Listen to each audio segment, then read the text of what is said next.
pastor já tinha falado comigo para trazer uma palavra sobre a série Vocação, só que a ideia era um pouco mais para frente, mas já estava preparando, então que Deus possa continuar falando conosco nesse tema aí.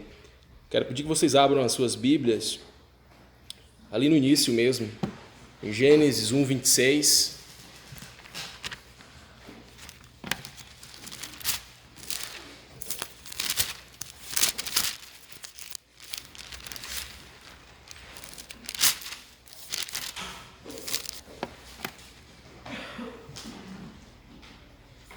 Posso beber essa água aqui? Como é que é?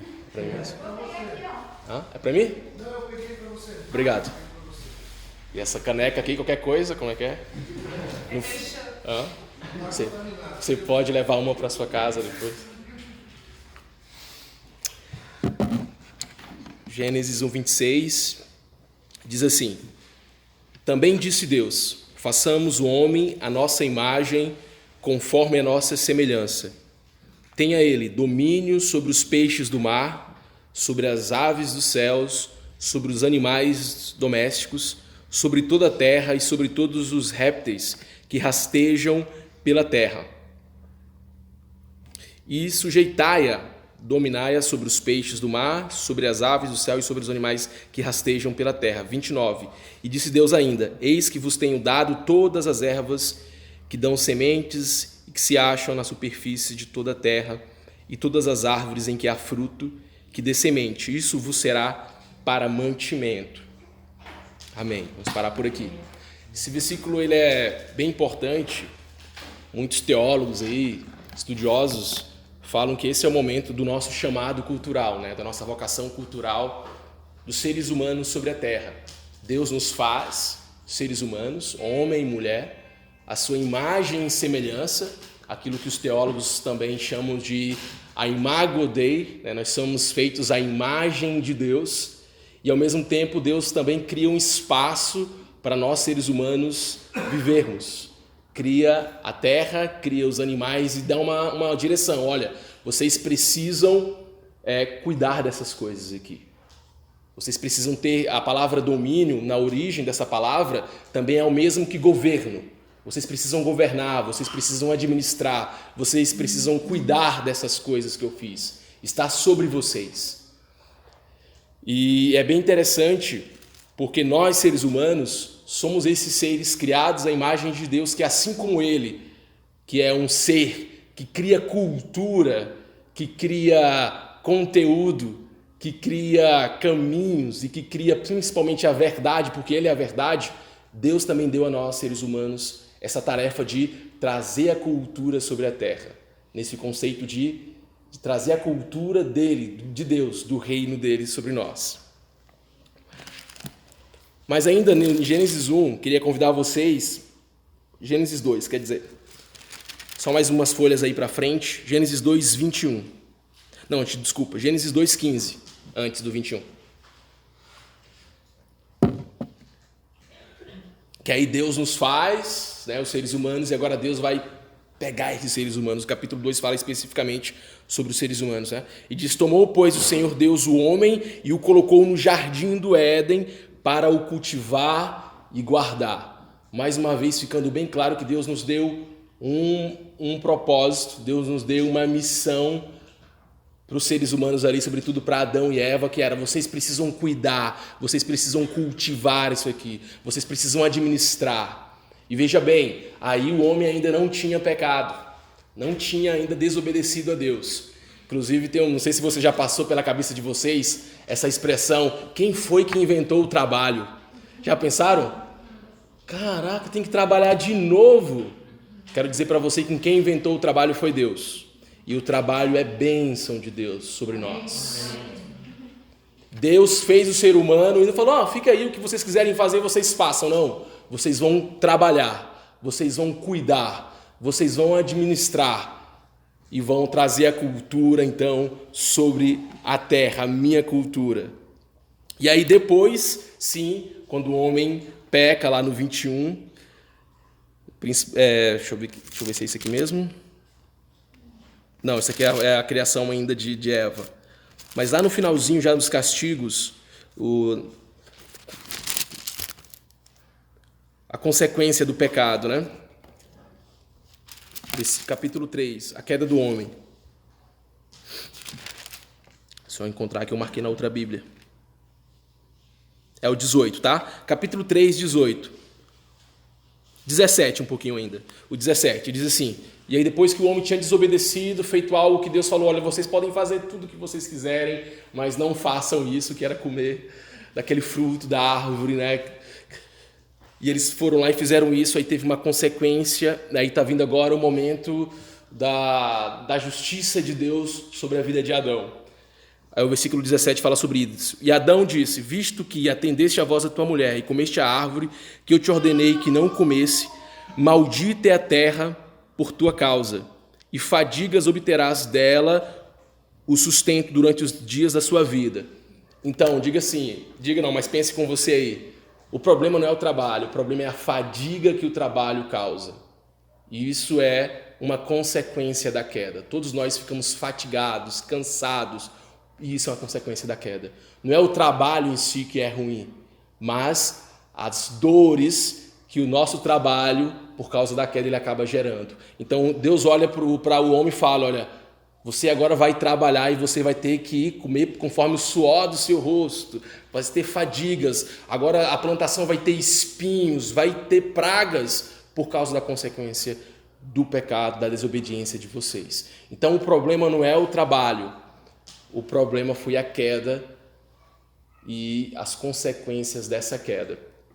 Da última vez que eu falei com vocês aqui, eu mencionei inclusive essa metanarrativa, né, que é a metanarrativa da história de Deus ou da mensagem de Deus, que é exatamente isso. Nós vemos em Gênesis, Deus cria todas as coisas, Deus cria a terra, Deus cria o ser humano, Deus cria os animais, e o Senhor diz, e tudo isso era perfeito. Não existia nada de errado na criação e mesmo na relação do homem com os outros homens ou do homem com a própria natureza, tudo era perfeito, a própria relação com Deus. Mas veio o pecado e veio a queda. É o segundo momento dessa história. Então a história da humanidade tem também a presença da queda, a presença da desobediência e as consequências dessa desobediência. E todas as vezes que nós estamos lendo as Escrituras, nós vamos perceber isso. As consequências de sermos um povo, de sermos uma raça, uma humanidade caída e as consequências da queda. Mas ao mesmo tempo também existe dentro dessa história de Deus com os seres humanos a redenção.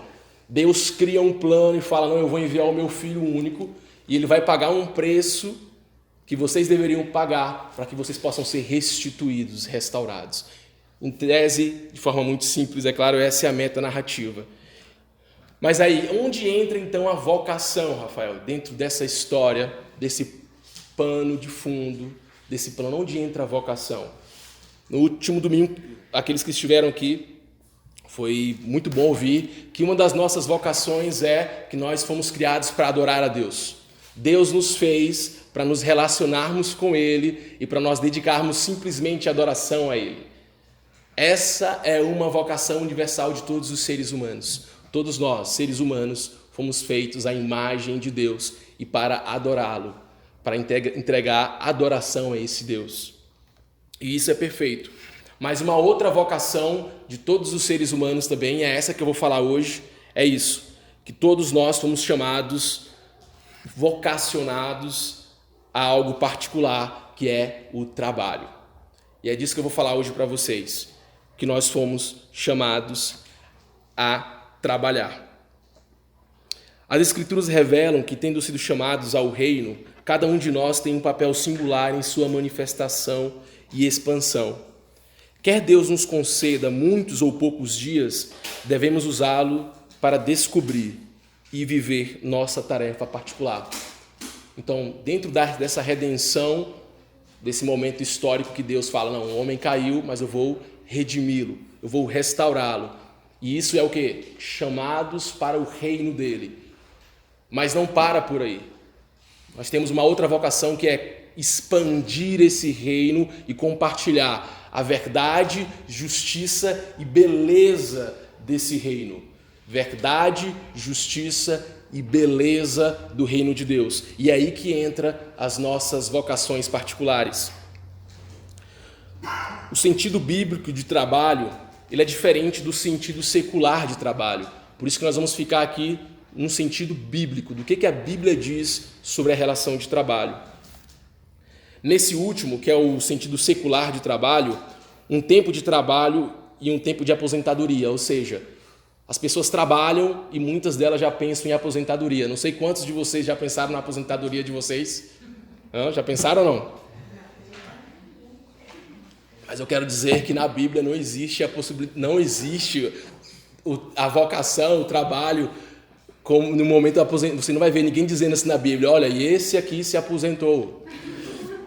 E Davi se aposentou, outro não. Vai ver que eles terminaram, eles morreram e foram para um outro momento. Mas não existe aposentadoria, essa perspectiva de que eu estou simplesmente cumprindo uma função e aí eu vou me aposentar. Não é essa a perspectiva de Deus sobre o trabalho. O conceito de aposentadoria é estranho à cultura bíblica.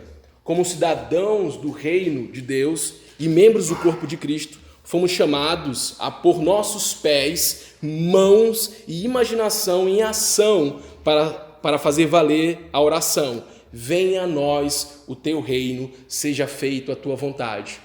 Essa oração que o próprio Cristo fez quando ele estava ali, Senhor, venha a nós o teu reino, seja feita a tua vontade. Como expandir e compartilhar esse reino através das nossas vocações particulares.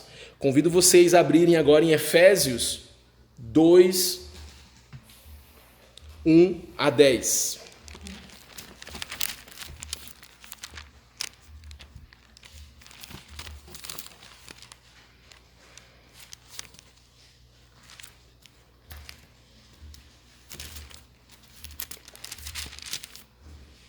Carta de Paulo, igreja de Éfeso.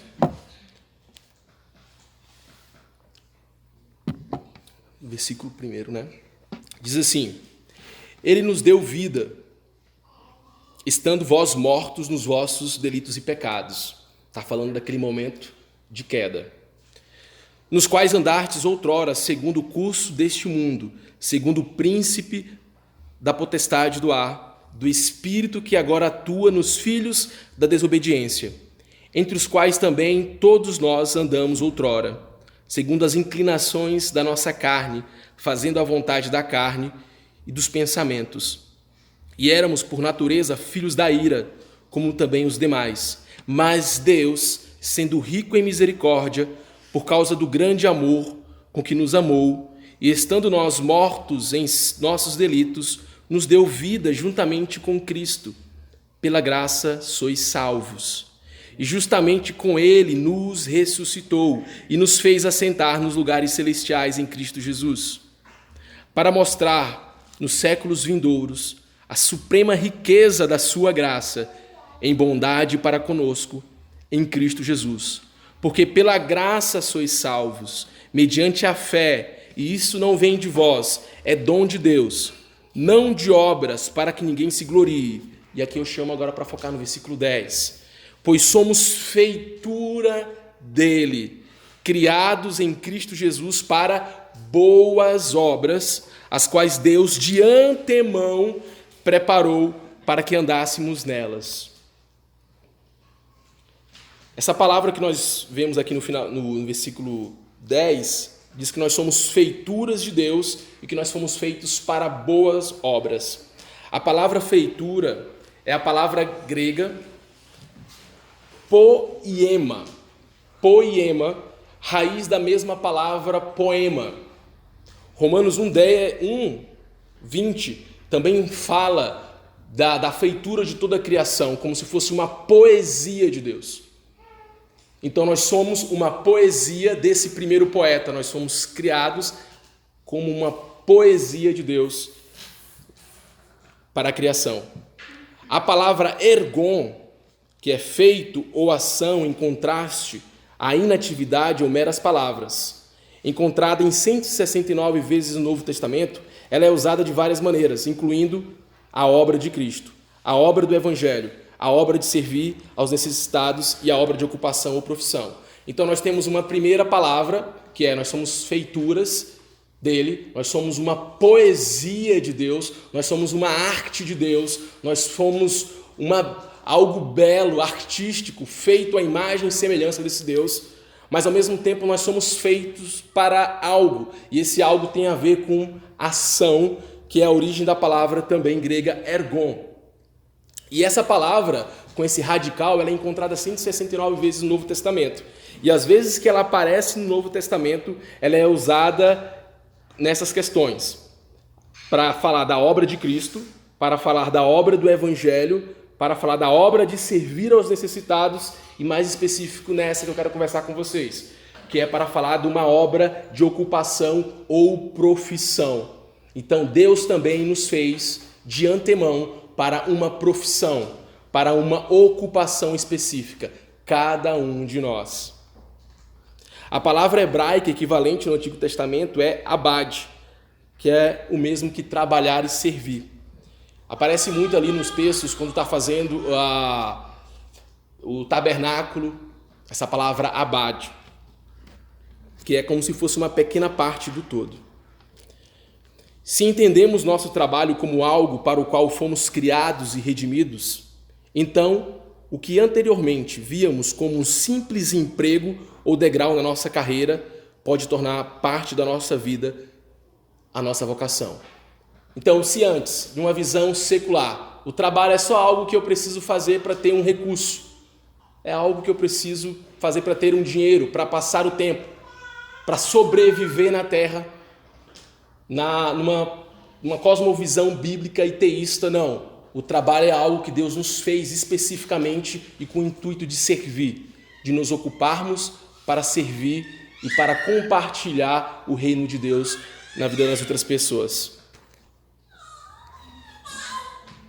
O filósofo e teólogo Michel Novak, ele tem uma frase que ele diz, um texto, na verdade, que é uma frase longa, que diz assim: cada um de nós é tão único em seu chamado quanto somos por sermos a imagem de Deus. Seria preciso um número infinito de seres humanos, escreveu São Tomás de Aquino, para refletir as infinitas facetas da Trindade. Cada pessoa reflete apenas uma pequena, mas linda parte do todo. E a gente vê esses exemplos também quando a Bíblia, o apóstolo Paulo fala da igreja como um corpo e como as partes deste corpo, e que no final a gente faz parte de um todo. Assim também é para compartilhar essas mensagens fora do ambiente pístico, da igreja, mas na comunidade, na nossa cidade ou no nosso país. Cada um com a sua profissão, com a sua vocação específica, também é uma parte dessa faceta da Trindade.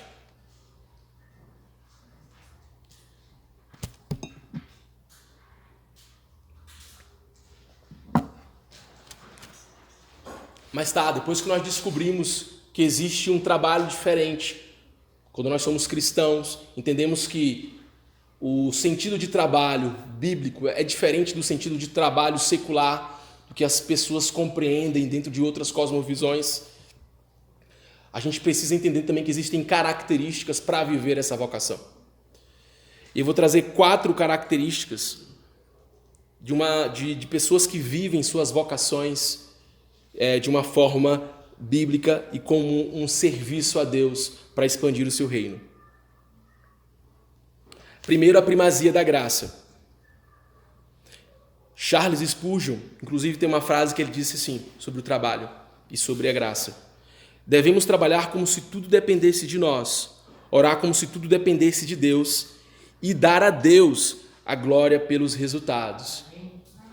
Primeiro, tudo depende dele. A sua própria vocação, essas habilidades que você tem, não vem de você mesmo, não vem de mim. Foi o próprio Deus que colocou em nós. Claro que a gente precisa ter essa responsabilidade, como o Spurgeon coloca aqui. A gente precisa trabalhar como se só dependesse de nós. Vou fazer meu trabalho, mas orar como sabendo, tudo depende de Deus. Tudo vem dele. Essa própria habilidade é dele. E depois, quando der certo, ou mesmo quando não der, glória a Deus por isso. A primazia da graça das nossas vocações. Você pode se preparar, você pode fazer o curso que for, mas sempre tendo isso. é graça de Deus. Nosso sucesso provém da graça divina. A riqueza não é um sinal da aprovação divina, mas da graça. E nossa riqueza não é para posse ou consumo pessoal, mas para o bem da comunidade. Esse é o pensamento do reino, diz Doran Miller, que é um autor do livro que eu estou usando como base para hoje. Na perspectiva cristã também do trabalho, o trabalho não é feito para a gente enriquecer. Não vou fazer trabalho para ganhar o dinheiro. Mas mesmo quando eu ganhar o dinheiro não tem essa perspectiva na minha vida. Como cristão, ele tem uma perspectiva de que é graça de Deus, ele colocou algo em minha mão para eu ser mordomo, para eu cuidar, para eu administrar e para eu servir a minha comunidade. Então, a primeira coisa dentro das vocações, primazia de Deus. Segunda, nossa vocação redime o tempo, nossa vocação precisamos aprender através da nossa vocação redimir o tempo e o espaço. Redimir nessa questão mesmo de cuidar, de administrar. Como usamos nosso tempo tem sido a questão crucial desde a queda. Será ele aproveitado ou desperdiçado? Antes da queda, todos sabem, o homem não morria. O homem não passava pela primeira morte aqui. Mas com a queda também veio a morte aos seres humanos. Então, desde a queda, uma das coisas que sempre preocupa a humanidade é a morte. Vamos chegar na primeira morte, a gente vai passar pela primeira morte. Como cristãos, a gente acredita que não vamos passar pela segunda morte, que é a separação eterna de Deus. Mas, se existe uma morte, a gente precisa redimir o nosso tempo. Então, dentro da vocação, uma outra característica de vocacionados em Cristo é: precisamos redimir o nosso tempo. John Wesley escreveu o seguinte: não perca tempo. Se você compreende a si mesmo e ao seu relacionamento com Deus e com o homem, você sabe que não tem tempo nenhum de sobra. Se você atende seu chamado como deveria, não ficará ocioso. O tempo é curto. Quando a gente entende a nossa vocação em Deus e o trabalho que a gente precisa realizar, todo mundo sabe, é muito trabalho. Então não tem como ficar ocioso. Terceira, nossa vocação manifesta a excelência de Deus.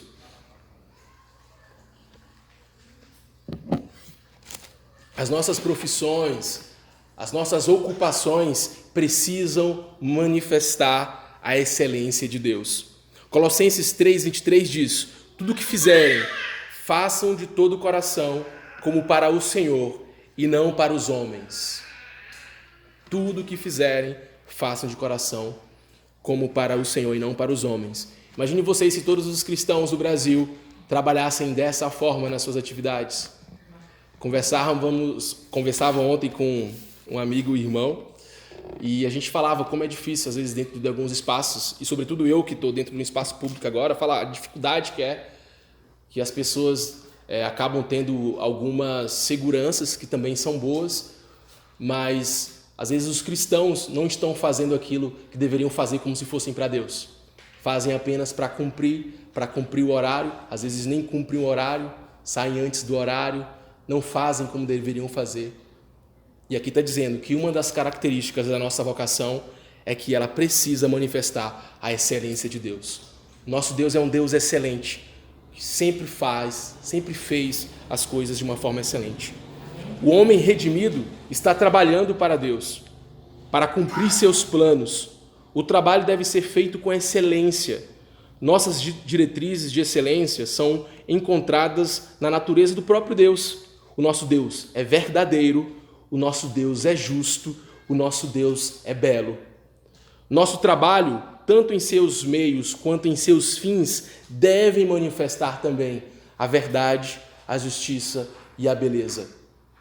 Como será que estamos fazendo as nossas ocupações, os nossos trabalhos? Será que tem verdade no nosso trabalho, como cristãos? Justiça, beleza.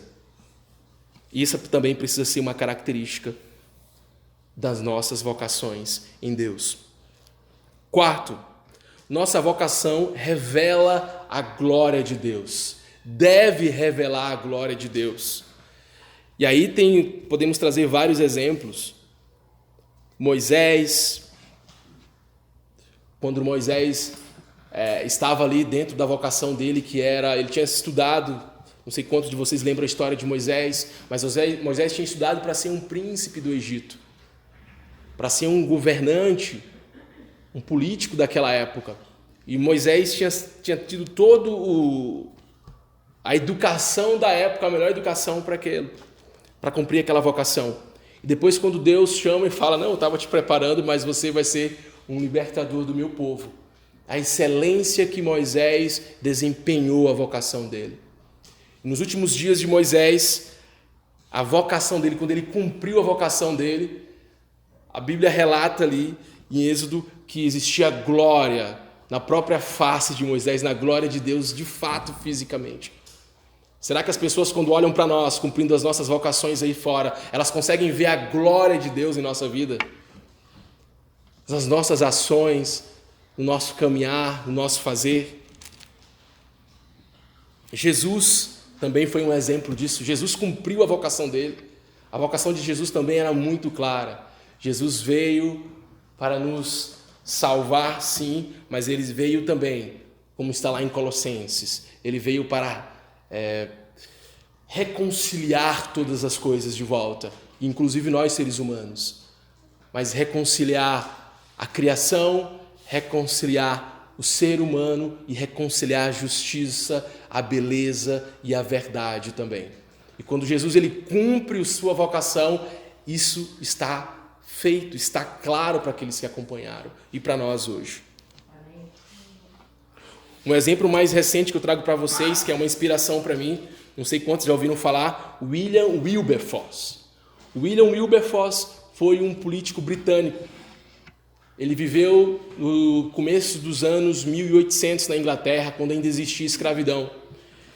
E naquela época algumas dessas coisas tinham se perdido e acreditavam que uma vocação de fato que agradava a Deus tinha que ser dentro da igreja. E o William Wilberforce ele ficou muito preocupado porque ele não se sentia vocacionado para a área da eclesiástica, para a área pística. E ele sentia uma vocação muito grande de lutar contra a injustiça da escravidão. E conta a história, os biógrafos de William Wilberforce, que ele combateu ardentemente porque ele entendia que aquilo era uma injustiça. Escravizar outros seres humanos que têm a imagem de Deus, que foram criados à imagem de Deus, era uma injustiça terrível, por mais que a cultura e as leis da época permitissem. E o William Wilberforce, ele lutou bravamente. 4 dias antes dele morrer, saiu a lei que abolia a escravidão em todo o Império Britânico. E ele foi um ícone da luta contra o fim da escravidão lá na Inglaterra. Uma vocação dentro de um meio específico, levando a glória de Deus, levando verdade, justiça e beleza. Deus é glorificado por meio de nosso trabalho. Quando andamos o nosso chamado particular que Ele colocou em nossas vidas, Ele é glorificado. Quando terminamos nossa tarefa para a qual Ele nos fez, quando atingimos o nosso destino, Ele também é glorificado.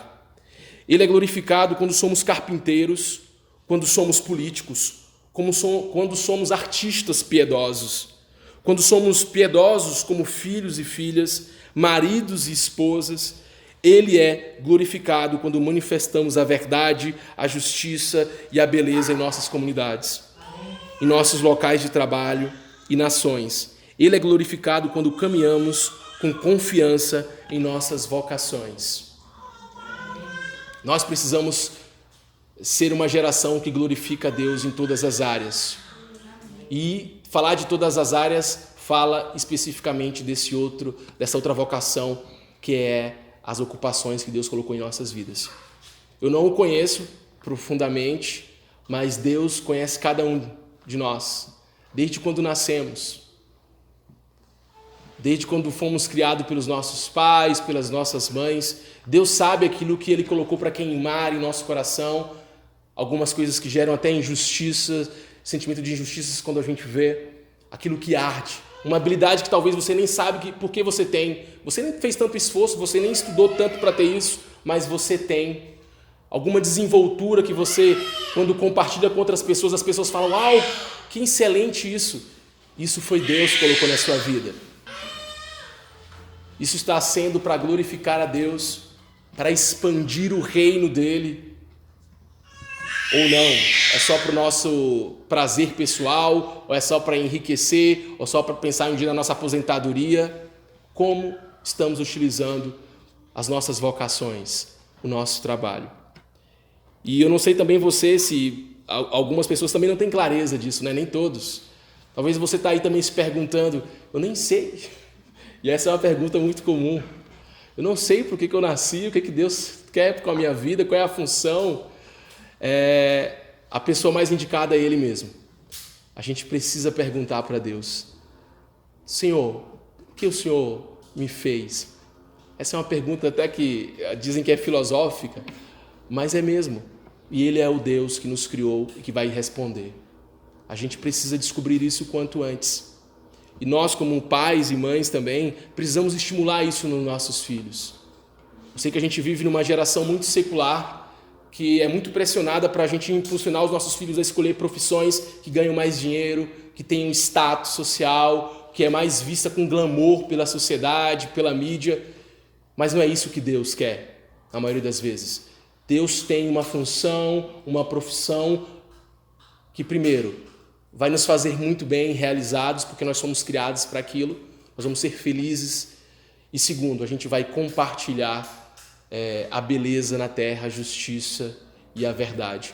E isso vai fazer com que as nossas comunidades sejam um pedaço do reino aqui na terra. Então, se você ainda não sabe, te convido também para orar hoje aí no seu cantinho e começar a perguntar para Deus. E se você já sabe qual é a sua vocação, continue firme com Deus e talvez depois faça esse passo a passo. Se a sua vocação, para você que já sabe, realmente está nessa condução. Se você está conduzindo ela na primazia da graça, se a sua vocação, você está conseguindo redimir o tempo e o espaço, se a sua vocação manifesta a excelência de Deus e, por último, se a sua vocação revela a glória de Deus. Amém? Convido vocês todos para a gente orar.